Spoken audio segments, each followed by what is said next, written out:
Hello everyone, it's Homesteading Tuesday, and today I want to go over some things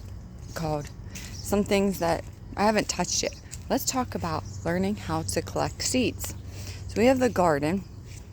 Some seeds are a little bit easier to know how to collect than others. One of them is cucumbers and squash. There's a bird getting to use that for the bathroom, but that is a squash plant. We know how to collect those seeds, right? Because as soon as you open them up, it's right there. What do you do with them? Here's what you do with them.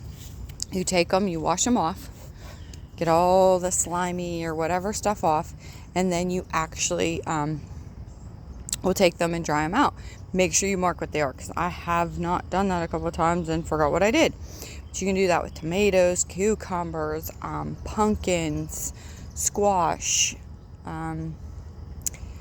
Those are the types of those are the seeds that you keep like that. Then we have seeds that are a little bit different, our bean seeds and our pea seeds. When you open up those beans or the seed or the peas, you can dry those little things, the little balls out, and there's your seeds.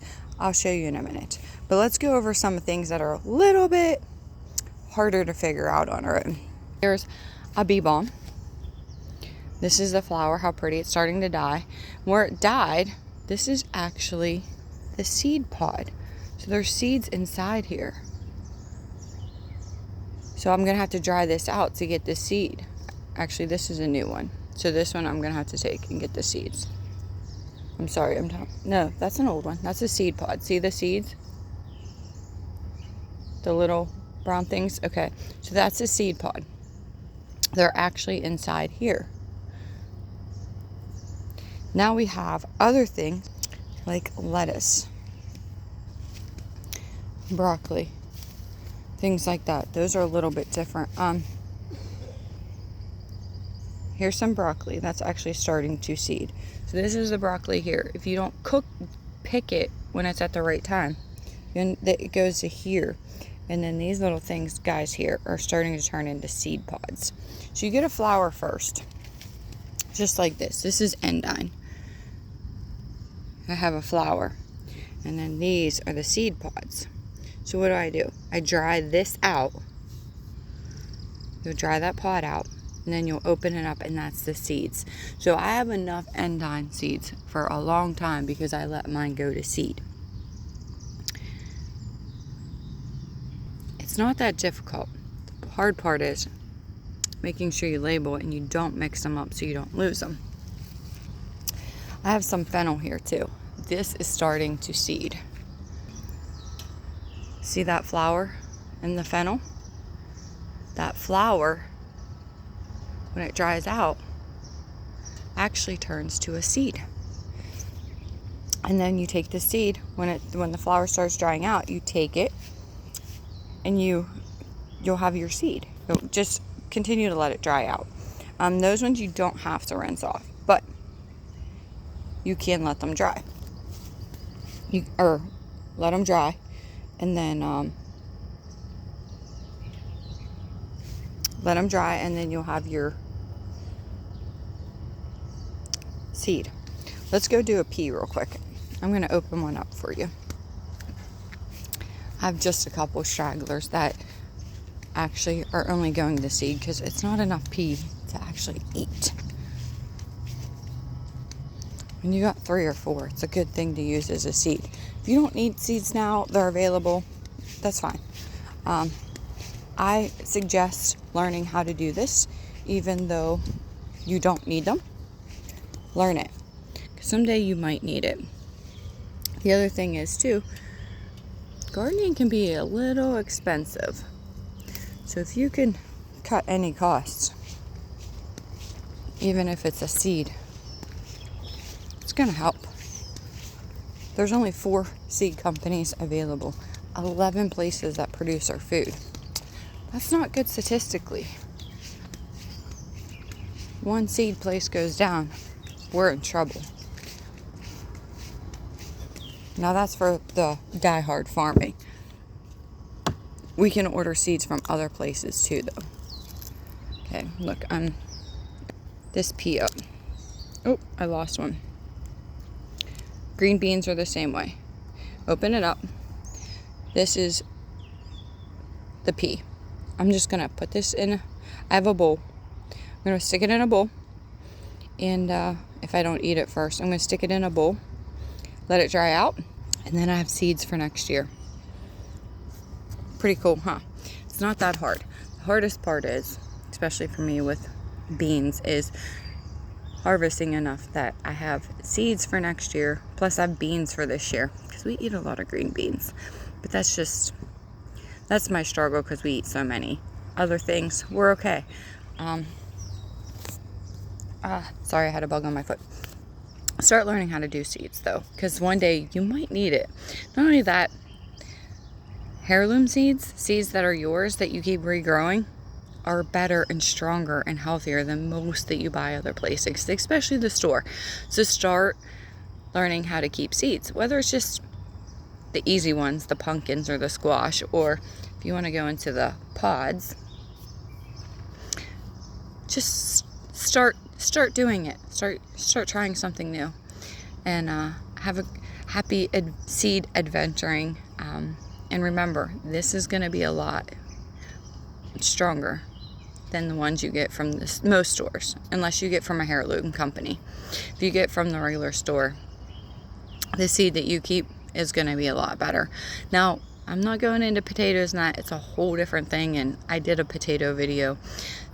If you want to check that out, look at the potato video. Garlic's different. I'm just focusing on actual seeds and not the root vegetables. And my carrots aren't really ready to show you how to do the seeds for them. So we're going to have to stick with what we got. Brussels sprouts also have a little pod like this. Start investigating. Find your own. Look what you have in your garden. Take it and learn how to find the seeds. Dill, it seeds just like the fennel. Then you have some other herbs. Basil, they get the little flowers on the top. Those are your seed flowers.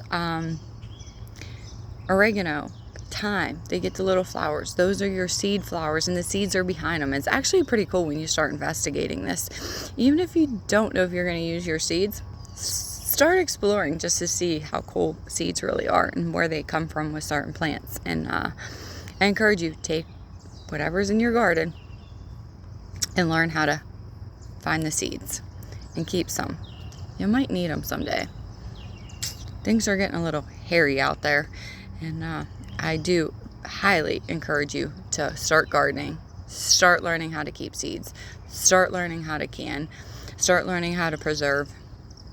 Because I was listening to this thing today about that new parasite. It's like cyclone, I don't know, it's some weird name. The doctor's like, I had to look it up. And all the stuff that they think is causing them, I was like, cool, I have that in my garden. I have raspberries, I have lettuce, I have romaine. I was like, that's good. I was actually pretty excited. I didn't have to worry about this stuff.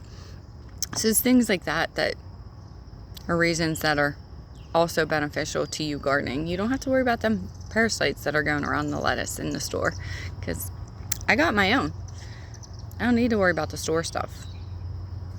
Just another benefit of gardening.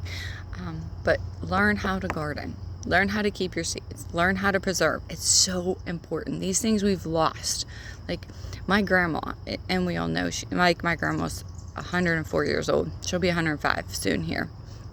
But that's how they lived and survived through the recession and World War II, and what she lived through.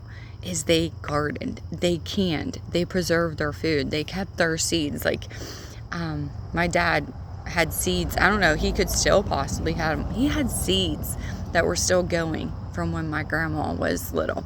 And that's like awesome. That's like 100-year seed of heirlooms that that they just kept picking the seeds from the things every year. So it's pretty cool.